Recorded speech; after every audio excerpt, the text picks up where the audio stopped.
Hi, I'm Melissa Ambers, author of Beyond Business as Usual, Leading in the Digital Era. Today we're going to talk a little bit about experimentation, encouraging it, trying out different things. If you are in the place where you are trying to figure out what system works, what process works, what tool works, give it to your staff, the ones that's going to be using it every day, not your leaders. Don't just have a big, a meeting with leadership and executives and you look at numbers and you make a decision. Numbers are good. I don't want to say that they're not, don't get me wrong. But if you look at those numbers and you figure, okay, well, we have 3 or 4 options here. Let's look at the options. How can we figure out what is the best route to go? Get your staff involved. Not only your leaders, I'm talking about your staff, the ones that's working in the trenches, the ones that's really, digging deep and doing the hard part of the work. Bring them on and get them involved.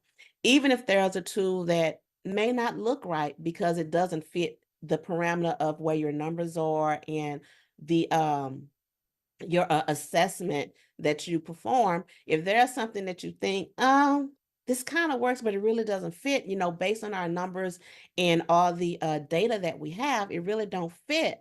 If you're kind of on fence about something, even though it doesn't fit because of the data that you have, try it anyway, because you never know.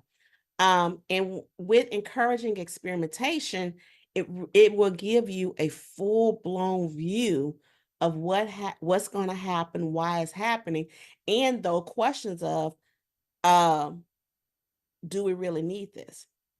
So we are in chapter 6 of the book, and the section encouraging experimentation.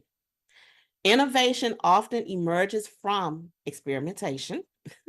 So leaders should create an environment where team members feel encouraged to explore new ideas and approaches without fear of failure. This culture of experimentation can lead to breakthrough innovations that propel the organizations forward. Experimentation fuels innovation and fosters a culture of risk-taking. Here's how executives can encourage experimentation. Safe space for failure.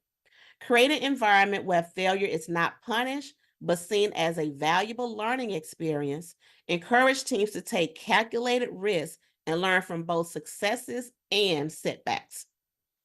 Incentivize innovation. Recognize and reward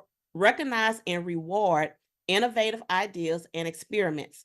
Offering incentives for creative problem solving can motivate employees to think outside the box.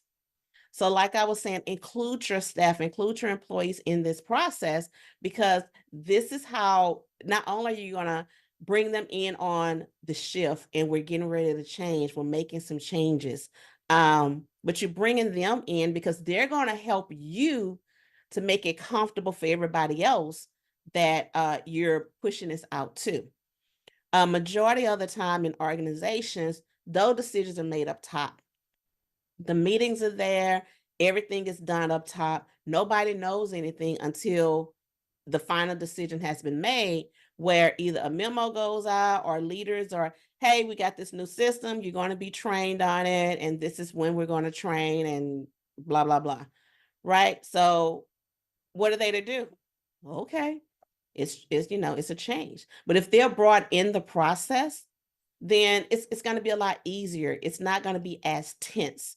It's not just going to be here it is. We threw it out here. This is what's going to happen. No reasoning behind it, but this is what's going to happen. I need you to get trained on it, and this is what we're going to do on every day.